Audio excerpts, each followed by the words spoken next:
So when you read non-fictional texts, a main goal is to understand the content, what the author is trying to tell you about something.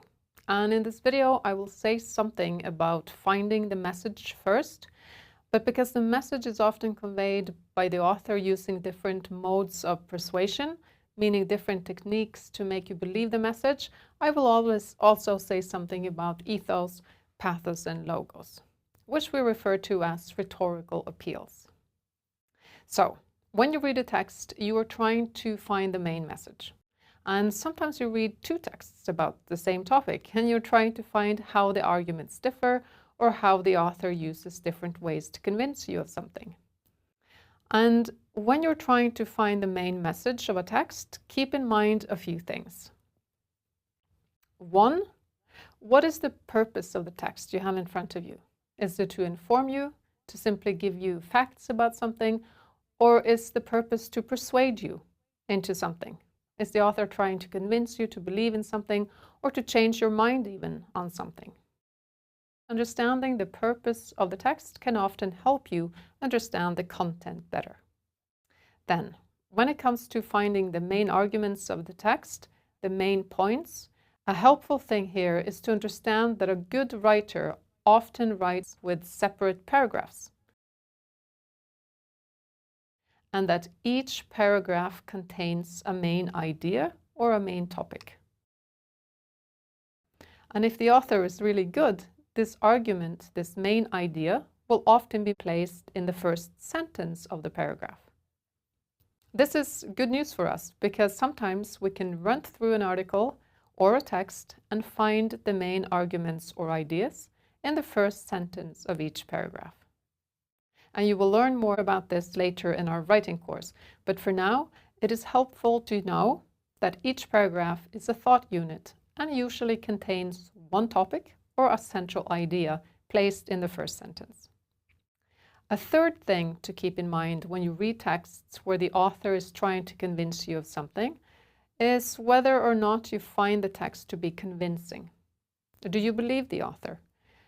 And that brings me to my next point in this video, modes of persuasion. Now, Greek philosopher Aristotle has shaped the way we understand and teach rhetoric, the art and the techniques of persuasion. His influential work focuses on several aspects of argumentation: the structure and composition of an argument, the use of language as a tool to achieve precision and clarity, and not least the different modes that a speaker or writer can use to persuade the audience. Among these modes are ethos, pathos, and logos. So, if you want to write about something that you care about, for instance, climate change, you can use different rhetorical techniques or appeals to convince the reader.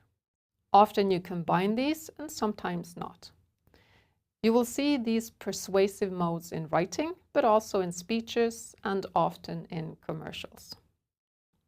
Now, ethos is when the writer uses character, credibility, or expertise to convince you.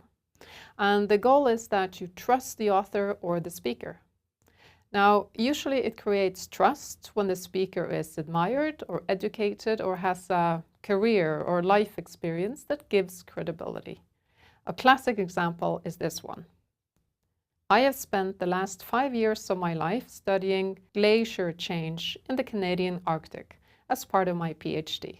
Now, often we listen to people who seem to know what they're talking about. Similarly, a commercial would use a dental specialist to sell you dental products rather than the guy next door. On the other hand, you can sometimes create ethos and respect when you don't have experience. For instance, if you humbly emphasize that you're very young, or like Donald Trump, who stresses that he's not a politician. He does not think or act like a politician, and this gives credit among people who are skeptical towards politicians. So, ethos is the means of convincing the audience by offering reliability, honesty, and credibility, which is also why the mode is called ethos, appealing to ethics or credibility. Now, the next mode is pathos. This is when the author uses emotions or passion to persuade the reader. And the goal here is to convince by evoking an emotional response. An example here would be, I have seen polar bears dying of exhaustion due to lack of food and the lack of stable glaciers. And often adding a picture would add to the emotional response in an article or commercial. Now, keep in mind that pathos will not only evoke pity or grief, often writers will evoke positive feelings and emotions through warm descriptions and stories of joy.